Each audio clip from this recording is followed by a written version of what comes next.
ভাষা আন্দোলনের চেতনায় পরাজিত হয়েছে ফ্যাসিবাদ, তাদের ফিরে আসা ঠেকাতে রাখতে হবে সজাগ দৃষ্টি, বলেছেন বিএনপির জ্যেষ্ঠ যুগ্ম মহাসচিব রুহুল কবির রিজভী। ভাষা শহীদদের প্রতি শ্রদ্ধা নিবেদন শেষে তিনি বলেন, অবিলম্বে জাতীয় নির্বাচন দিতে হবে। ২১ সকালে শ্রদ্ধা জানান বিভিন্ন দল ও সংগঠনের নেতাকর্মীরা। গণতান্ত্রিক ও সাম্যের বাংলাদেশ গড়ার প্রত্যয় জানান তারা। মহান শহীদ দিবস ও আন্তর্জাতিক মাতৃভাষা দিবস। প্রভাত ফেরিতে শ্রেণী, পেশা, ধর্ম, বর্ণ নির্বিশেষে সর্বস্তরের মানুষ, সবার পথ মিশে গেছে একই গন্তব্যে। ২১ সকালে শহীদ মিনারে শ্রদ্ধা জানাতে আসে বিএনপি নেতৃত্বে দলের সিনিয়র যুগ্ম মহাসচিব রুহুল কবির রিজভী।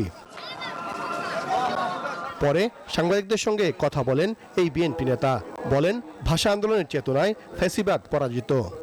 যদি কখনো আবারও কোনো ফ্যাসিজমের উত্থান ঘটে, কোনো ধরনের ডিক্টেটরের উত্থান ঘটে, ২১শে ফেব্রুয়ারি আমাদের এদেশের দামাল ছেলেদেরকে, এদেশের জনগণকে আবারও রাজপথে লড়াই নামতে উদ্বুদ্ধ করবে। কথা বলেন নির্বাচন নিয়েও, তুলে ধরেন জাতীয় নির্বাচনের আগে স্থানীয় নির্বাচনের বিপক্ষে বিএনপির অবস্থান। জনগণ তারা নিরপেক্ষ ভোটের মাধ্যমে যে সরকার গঠন করবে, তারাই নির্ধারণ করবে যে স্থানীয় সরকার নির্বাচন বা অন্যান্য কি নির্বাচন, সে নির্বাচন কখন হবে। কোটি মানুষের আস্থার ভালোবাসায় 11 বারের মতো দেশের 1 নম্বর রেফ্রিজারেটর ব্র্যান্ড ওয়ালটন। একে একে শ্রদ্ধা জানান ঢাকা মহানগর দক্ষিণ ও উত্তর বিএনপি, যুবদল, ছাত্রদল ও স্বেচ্ছাসেবক দলের নেতাকর্মীরাও। সুখী ও সমৃদ্ধ বাংলাদেশ গড়ার শপথ সবার কণ্ঠে। স্বল্প সময়ের ব্যবধানে একটি স্বচ্ছ গ্রহণযোগ্য নির্বাচনের মাধ্যমে জনবান্ধব সরকার প্রতিষ্ঠিত হোক। বাংলাদেশ জাতীয়তাবাদী দলের প্রত্যেকটি নেতাকর্মী বাংলাদেশের জনগণকে সাথে নিয়ে একটি সুন্দর সমাজ, একটি সুন্দর বাংলাদেশ গড়বে। সকল স্বৈরাচার যতই বাধাগ্রস্ত করুক না কেন, যে তার মত প্রকাশের স্বাধীনতা যেন উন্মুক্ত থাকে। 17 বছর মানুষ ভোট দিতে পারে নাই, মানুষ ভোট দিতে চায়। 52 আত্মত্যাগকারী সূর্য সন্তানদের শ্রদ্ধা জানিয়েছে বিভিন্ন রাজনৈতিক, সামাজিক ও সাংস্কৃতিক সংগঠন।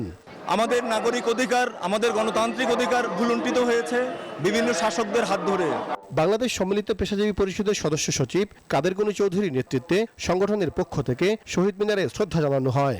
একটা নির্বাচিত সরকারের হাতে, জনগণের পছন্দের সরকারের হাতে একটা রাষ্ট্র পরিচালনার, দেশ পরিচালনার দায়িত্ব দেওয়া উচিত। বিশিষ্টজনরা বলেন, ভাষা আন্দোলনের পথ ধরেই অর্জন হয়েছিল দেশের স্বাধীনতা।